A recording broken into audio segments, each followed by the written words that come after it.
Assalamualaikum warahmatullahi wabarakatuh. Selamat berjumpa dengan saya, Eko Budi Sulistyo. Pada pertemuan kali ini kita akan membahas mengenai pengantar statistik sosial. Baik, saudara sekalian, sebelum saya share screen, ada beberapa pengantar yang ingin saya sampaikan dalam pendahuluan ini. Pertama, bahwa mata kuliah ini adalah mata kuliah yang merupakan alat, ya, mata kuliah yang merupakan alat sehingga dia akan bermanfaat bila mana dia digunakan. Dalam hal apa mata kuliah ini bermanfaat? Yakni dalam hal kita melakukan penelitian, ya, penelitian. Kita kalau mahasiswa nanti kita melakukan penelitian skripsi. Oleh karena itu, mata kuliah ini meskipun alat menjadi sangat penting dikuasai oleh setiap mahasiswa. Baik mahasiswa yang nantinya akan mengambil mata kuliah kualitatif, penelitian kualitatif, terutama yang juga akan mengambil mata kuliah kuantitatif. Kenapa saya katakan penting baik mahasiswa yang nantinya menggunakan pendekatan kualitatif maupun kuantitatif? Karena sebenarnya mata kuliah ini juga mengajarkan kita bagaimana logika-logika ilmu pengetahuan itu bekerja. Jadi meskipun nantinya kita penelitian kualitatif, kita juga harus memiliki logika-logika dasar di dalam melakukan penelitian. Oleh karena itu, walaupun nanti rumus-rumus statistik tidak akan digunakan dalam penelitian kualitatif, tetapi logika-logika yang ada di dalam statistik itu menjadi penting dan nanti akan digunakan di dalam kita melakukan penelitian, baik penelitian kualitatif, terutama lagi penelitian kuantitatif. Baik, saya akan coba share screen.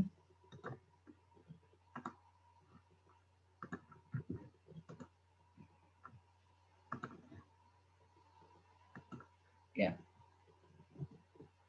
Kita akan membahas mengenai konsep dan pengertian dasar statistik. Apa itu statistik? Saudara sekalian, secara bahasa yang dimaksud dengan statistik itu pengertiannya dari bahasa Latin yakni status atau negara. Kenapa dikatakan status atau negara? Karena nanti angka-angka itu atau nilai-nilai statistik itu akan dilegalisasi, ya, akan diakui bila ya itu resmi dikeluarkan oleh negara. Jadi tidak semua orang bisa mengeluarkan nilai-nilai statistik. Nah, tapi pada perkembangan berikutnya, statistik itu juga digunakan oleh banyak pihak seperti perusahaan, kemudian sekolah-sekolah, universitas, ya, riset-riset itu banyak menggunakan statistik. Ini awal mulanya. Kemudian pada awalnya statistik itu berkaitan dengan angka-angka mengenai hal-hal yang berkaitan dengan negara, misalnya penduduk suatu daerah atau suatu negara, kemudian berkaitan dengan pendapatan masyarakat, kemudian pendidikan, kemudian kesehatan, dan lain sebagainya. Kemudian termasuk berbagai macam angka-angka yang dibutuhkan oleh masyarakat untuk menyelesaikan masalah-masalah sosial seperti tingkat kriminalitas, kemudian tingkat kematian bayi, kematian ibu, ya, kemudian tingkat pendidikan yang rendah, itu juga menjadi penting untuk diselesaikan melalui statistik ini. Jadi dengan data-data statistik kita menjadi tahu penyebab dari persoalan itu dan kita bisa mengambil keputusan-keputusan yang tepat untuk menyelesaikan masalah itu. Jadi kita menyelesaikan masalah itu tidak berdasarkan perkiraan semata dari kita, ilmu kira-kira, tapi berdasarkan fakta-fakta yang tercatat di dalam data-data statistik. Nah, saat ini, saudara sekalian, statistik ini sudah merambah ke berbagai disiplin, baik itu ilmu ekonomi, sosial, pertanian, sains, pendidikan, termasuk juga ilmu administrasi publik.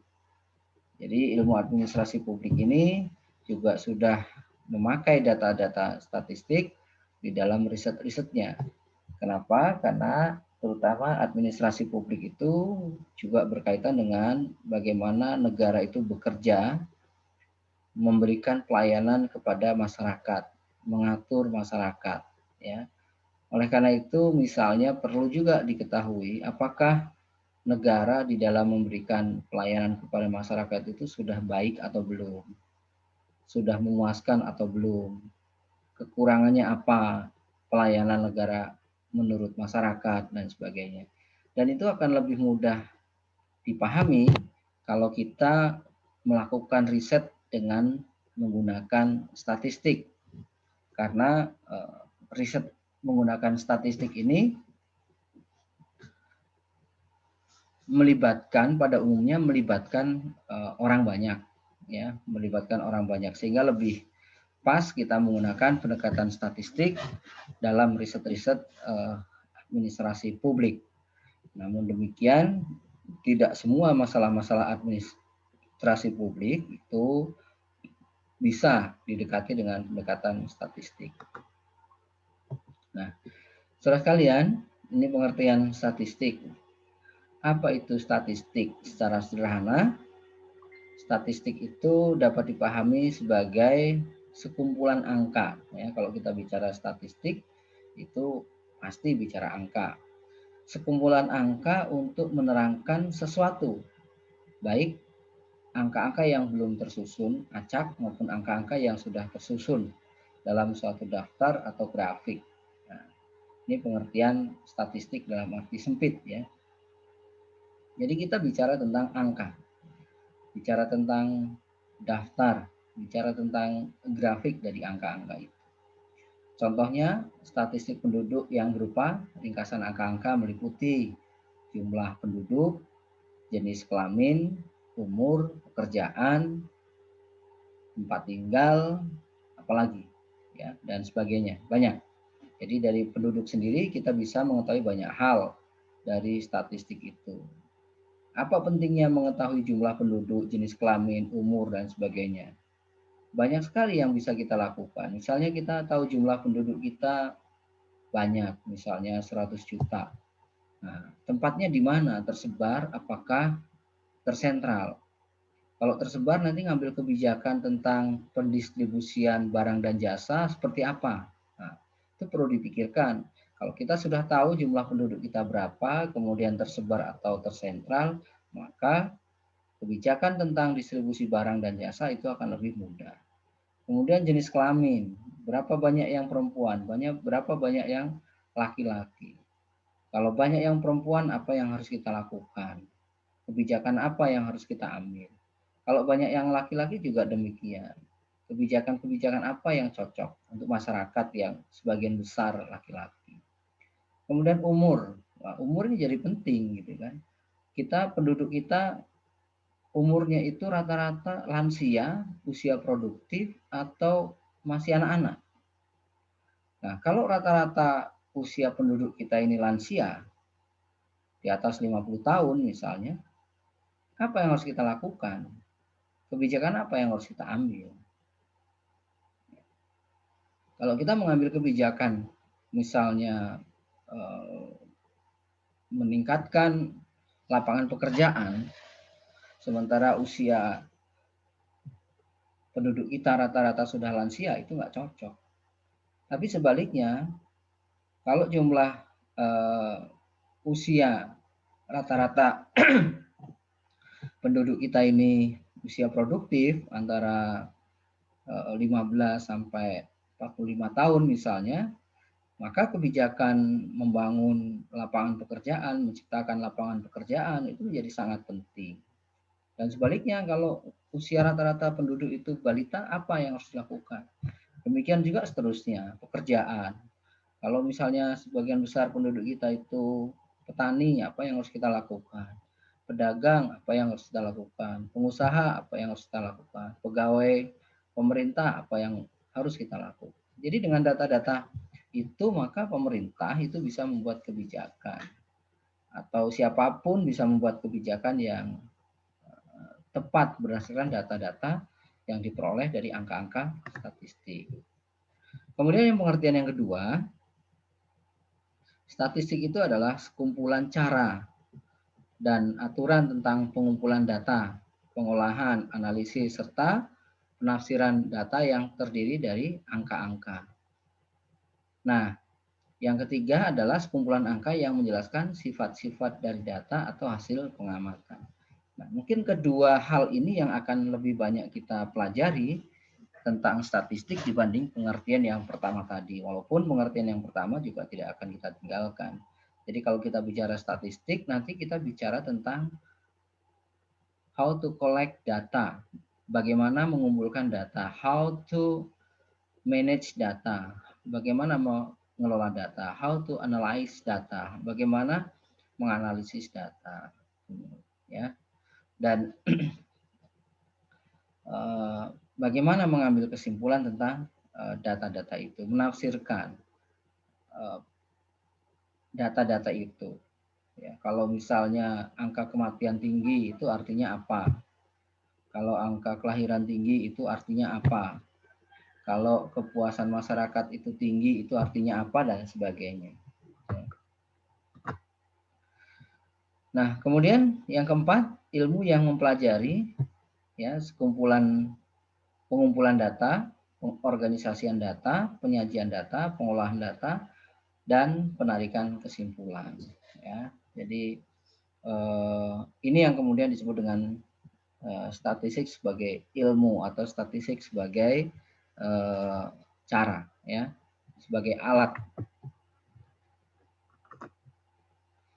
Ini contoh praktek sehari-hari. Misalnya seorang pemilik pabrik bumbu masak merek Erpada ingin mengetahui jumlah bungkus bumbu masak tersebut yang digunakan setiap rumah tangga per bulan di sebuah desa. Kemudian di desa tersebut tinggal 2.000 rumah tangga. Dari 2.000 rumah tangga itu dipilih 200 rumah tangga sebagai sampel. Nah, ini kata statistik yang pertama angka, yang kedua sampel, ya. Nanti kita akan familiar dengan sampel. Dari 200 sampel itu dapat dikumpulkan, diolah dan dianalisis. Akhirnya diketahui bahwa rata-rata konsumsi bumbu masak tiap RT per bulannya adalah berkisar antara 20 hingga 25 bungkus. Nah, kalau sudah ketemu data seperti ini, apa yang akan kita lakukan? Apa yang dilakukan oleh pabrik bumbu masak Erpada ini? Ya, tentu produksinya yang dihitung supaya memenuhi kebutuhan rata-rata konsumsi bumbu masak tiap rumah tangga di desa itu. Ya, jadi jangan sampai kelebihan dan jangan sampai kekurangan. Kekurangan itu menimbulkan kerugian bagi perusahaan, kelebihan juga menimbulkan efek kerugian bagi perusahaan. Gitu. Ya. Jadi keuntungannya tidak maksimal. Kemudian ini peranan statistik dalam kehidupan sehari-hari. Misalnya, statistik menyediakan bahan-bahan atau keterangan-keterangan berbagai hal untuk diolah dan ditafsirkan. Misalnya, angka kenakalan remaja, tingkat biaya hidup, tingkat kecelakaan lalu lintas, dan tingkat pendapatan masyarakat. Kemudian dalam penelitian ilmiah, statistik ini sebagai alat untuk mengemukakan dan menemukan kembali keterangan-keterangan yang seolah-olah tersembunyi dari angka-angka itu. Jadi ini menerjemahkan tadi, menafsirkan angka-angka. Jadi setiap angka-angka di dalam statistik itu nanti punya makna, ya, punya meaning, punya arti. Oleh karena itu nanti mengumpulkan data itu juga penting supaya data yang kita kumpulkan berupa angka itu punya arti, karena tidak semua angka itu berarti dalam statistik. Tidak semua angka berarti. Yang kita cari adalah angka-angka yang punya arti, angka-angka yang punya makna. Kemudian alat menemukan kembali, mengumpulkan, kemudian sebagai alat analisis dan interpretasi dari data kuantitatif penelitian sehingga didapatkan sebuah kesimpulan. Ya, jadi kesimpulan itu kita bisa diambil dari data-data statistik yang kita peroleh. Kemudian apa fungsi statistik? Yang pertama tentu menyediakan data untuk diolah dan diinterpretasikan agar dapat digunakan untuk menerangkan keadaan yang sebenarnya. Jadi kita bicara tentang sesuatu yang terjadi yang sebenarnya. Ya.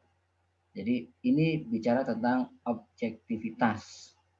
Kemudian sebagai alat bantu, standarisasi, dan sekaligus alat pengawasan. Apa yang dimaksud alat standarisasi dan pengawasan? Dengan statistik ini kita bisa membuat standar-standar dan mengawasi kinerja dari suatu kegiatan, ya, kegiatan. Misalnya di perusahaan, sebuah pabrik batu bata misalnya, ya, sebuah pabrik batu bata menentukan standar bagi karyawannya dalam satu hari. Seorang karyawan misalnya harus membuat 100 buah batu bata. Nah, ini nanti dihitung oleh statistik. Si A dapat berapa, si B dapat berapa, si C dapat berapa, si D dapat berapa. Kalau nanti ternyata misalnya si A dapat 100, si B 200, si C 50, si D misalnya 75, ternyata begitu kita tarik rata-ratanya, kesimpulannya, rata-rata seorang pekerja di pabrik batu bata itu bisa menghasilkan 110 batu bata rata-rata, misal. Nah, kalau itu yang terjadi maka standar terpenuhi, ya, dan bisa dipertahankan. Kemudian sebaliknya, kalau misalnya karyawan 1 menghasilkan 50, karyawan 2 menghasilkan 75, karyawan 3 menghasilkan 90, karyawan 4 menghasilkan 100, karyawan 5 menghasilkan 80. Begitu di rata-rata ternyata satu orang karyawan itu rata-rata hanya menghasilkan misalkan 75 batu bata. Nah, ini berarti ada sesuatu yang salah.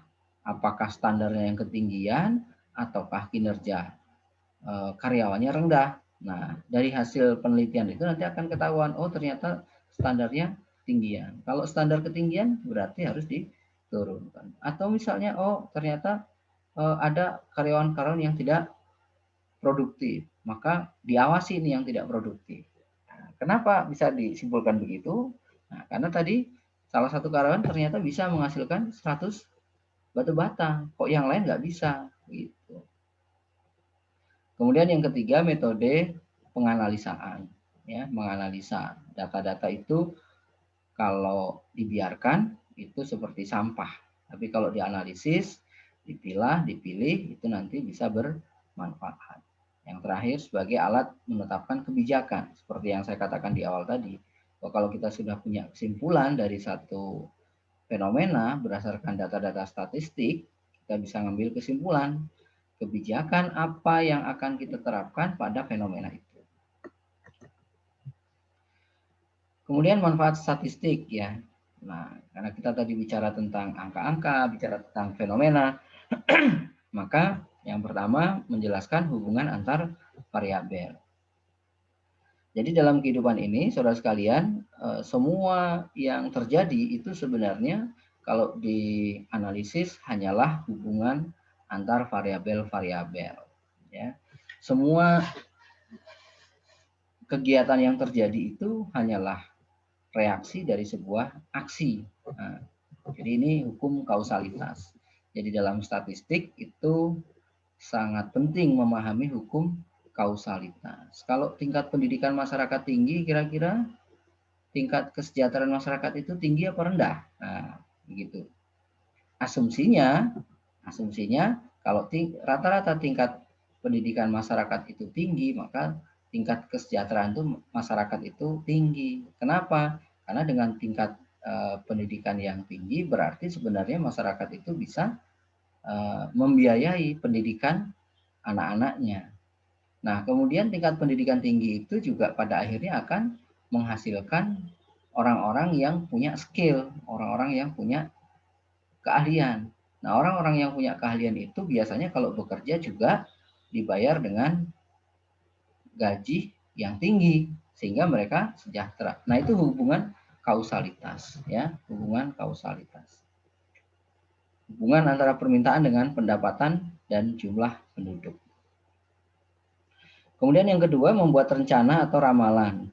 Misalnya pembangunan daerah direncanakan dengan memperhatikan aspek jumlah penduduk, tingkat pendidikan, maupun jenis pekerjaan masyarakat. Kemudian mengatasi berbagai perubahan-perubahan. Angka-angka statistik dapat dijadikan media untuk melakukan kesepakatan-kesepakatan antara pihak-pihak yang berkepentingan dalam suatu masalah tertentu. Kemudian yang selanjutnya membuat keputusan yang lebih baik. Menghasilkan keputusan dengan pertimbangan rasional karena didasarkan pada pertimbangan-pertimbangan objektif yang dihasilkan oleh satu statistik. Ya, ini pertimbangan-pertimbangan yang objektif inilah yang kita harapkan dengan adanya kita mengetahui data-data statistik sebagai landasan kita membuat sebuah kebijakan. Oke. Kemudian bagaimana karakter statistik atau karakteristik statistik itu? Yang pertama, kita kalau bicara statistik pasti bicara angka, ya. Kita bicara angka, pasti bicara angka. Yang kedua, statistik itu bersifat objektif, ya, karena bicara tentang banyak hal. Yang ketiga bersifat universal. Nah, jadi inilah karakteristik dari statistik, ya. Pertama bicara tentang angka, kedua bicara tentang objektivitas, yang ketiga bicara tentang universalitas. Apa itu objektif, apa itu universal?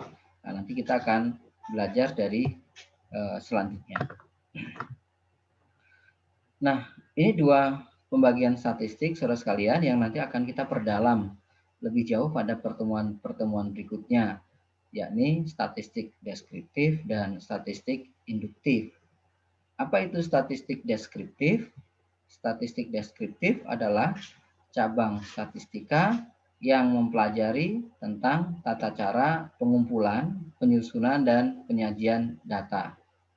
Kemudian statistik induktif atau inferensia adalah cabang statistik yang mempelajari tata cara penarikan kesimpulan mengenai keseluruhan data berdasarkan data-data dari sampel. Nah, dua hal ini nanti akan kita pakai, ya, nanti akan kita pakai. Apakah statistik deskriptif, apakah statistik inferensia atau statistik induktif. Ya. Kemudian statistik deskriptif, ini statistik yang berkaitan dengan masalah pengumpulan data, penyajian data, penentuan nilai-nilai statistik, pembuatan gambar, diagram, grafik. Ya, tujuannya apa? Tujuannya supaya data yang disajikan itu lebih mudah dibaca dan dimengerti. Ya, nanti kita akan perdalam lagi ya. Ini contohnya, misalnya kita bicara sekurang-kurangnya 10% dari semua kebakaran di suatu kota tahun ini diakibatkan oleh tindakan sengaja yang tidak bertanggung jawab. Kemudian setidaknya 50% pasien yang disuntik dengan obat tertentu mengalami penderitaan sebagai efek samping dari obat tersebut. Nah, ini kita sudah ambil kesimpulan dari suatu data Yang pertama tadi 10% dari kebakaran ternyata diakibatkan oleh tindakan sengaja dari oknum-oknum tertentu. Ya, apa yang harus kita lakukan? Ya, berarti kita nanti harus membuat tindakan-tindakan antisipatif terhadap hal-hal yang mencurigakan yang nanti mengakibatkan sebuah kebakaran. Demikian juga kalau misalnya 50% pasien disuntik dengan obat tertentu mengalami efek samping, berarti obat itu tidak aman, berbahaya, sehingga harus dihentikan. Itulah kebijakannya. Kemudian di statistik deskriptif ini meliputi ya, distribusi frekuensi dan turunannya, ya, grafik distribusi berupa histogram, poligon, frekuensi, OGIF, dan sebagainya. Kemudian nilai-nilai pusat, rata-rata atau yang disebut dengan mean, kemudian nilai tengah, median, kemudian nilai yang sering muncul, modus, ya, kuartil, desil, persentil, dan lain sebagainya. Nanti akan kita perdalam. Kemudian ukuran dispersi, jangkauan, simpangan rata-rata, variansi, kemudian simpangan baku, dan sebagainya. Kemudian angka indeks, kemudian deret waktu, deret angka, ya, time series, kemudian korelasi dan regresi sederhana. Sedangkan statistik induktif, ya, ini dalam statistik induktif kegiatan dalam statistik deskriptif. Nanti deskriptif itu tetap ada itu sebelum kita melakukan induksi atau penelitian penilaian atau analisis induktif, itu deskriptif harus ada. Kemudian penentuan alat uji statistik yang tepat. Kemudian analisis data secara statistik, kemudian interpretasi. Nah, ini yang mungkin membedakan deskriptif dan induktif itu nanti pada tingkat interpretasinya. Kalau deskriptif hanya menggambarkan, kalau yang induktif nanti sudah sampai interpretasi data. Kemudian pengambilan keputusan.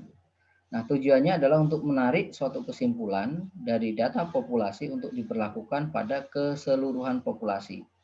Saya ulangi, untuk menarik suatu kesimpulan dari data sampel, ya, data sampel untuk diperlakukan pada keseluruhan populasi. Ya, terkait dengan misalnya ada tidaknya hubungan antar variabel. Kemudian statistik inferensia ini statistik yang mempelajari mengenai penafsiran dan penarikan kesimpulan yang berlaku umum dari data yang tersedia.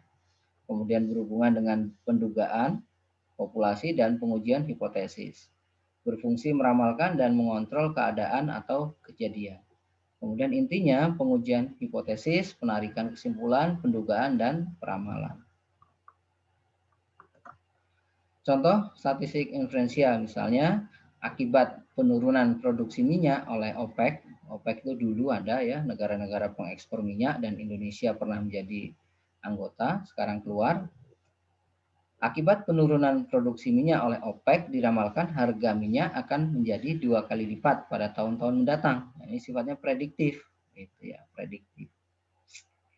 Kemudian dengan mengasumsikan bahwa kerusakan tanaman kopi jenis Arabica kurang dari 30% akibat musim dingin, maka harga kopi diperkirakan tidak akan lebih dari $1 per kilogramnya. Ini perkiraan, ya, berdasarkan hasil data-data statistik, ya.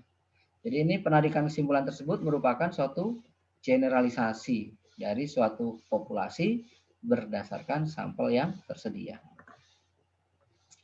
Kemudian statistik inferensi ini meliputi probabilitas atau teori-teori kemungkinan.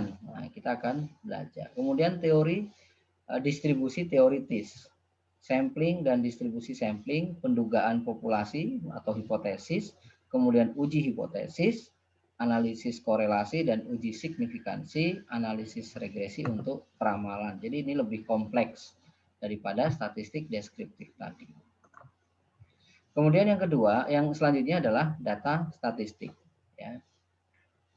Pengertian data di sini adalah suatu bentuk jamak dari datum.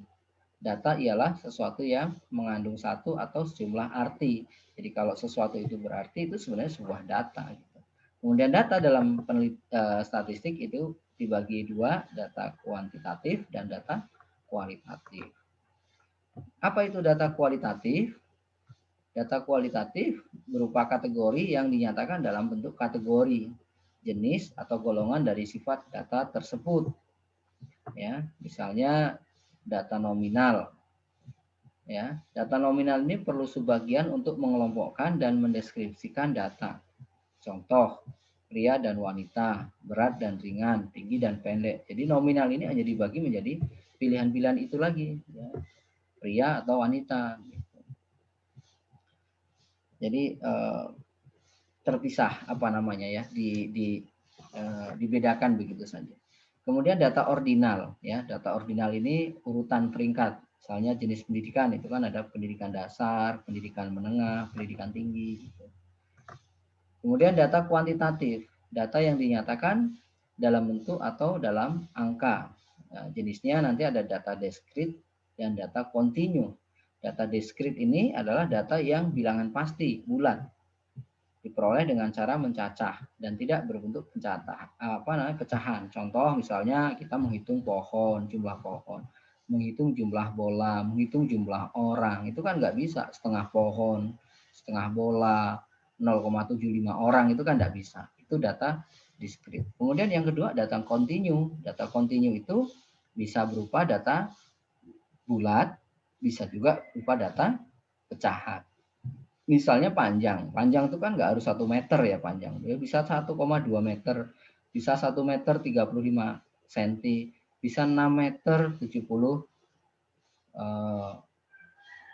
cm. Kemudian berat juga begitu, berat nggak harus 1 kilo kan, ada berat 1 kilo 5 on, 1 kilo 7 on, 1,6 kilo, itu kan bisa. Tinggi juga gitu, nggak tinggi orang itu nggak mesti 1 meter atau 2 meter. Ya, biasanya tinggi orang itu antara 1